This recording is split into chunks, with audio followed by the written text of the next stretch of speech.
তো hey guys, welcome to my YouTube channel. এটা আমার প্রথম ভিডিও, বাট ফিউচারে আমি ভিডিও আসবে। তো আমি রোহান, আর তোমরা দেখছো, জানি না চ্যানেলের নাম কী দেবো, বাট দেবো। আর চ্যানেলের টপিকটাও আমরা নেক্সট ভিডিওতে ডিসকাশন করবো। তো সাথে থাকো। একটু রুমটা দেখিয়ে দিই।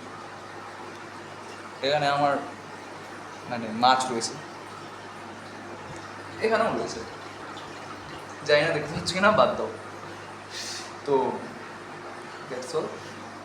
প্রথম ভিডিও বলে পিকচার কোয়ালিটি আর ভিডিও কোয়ালিটি আর যে ভয়েস কোয়ালিটি সেটা খারাপ হচ্ছে, বাট আই ম্যানেজ। আমি এরপর থেকে সেটাকে ভালো করবো, আর ভিডিও আসতে চলেছে খুব শীঘ্রই। That's for today, by.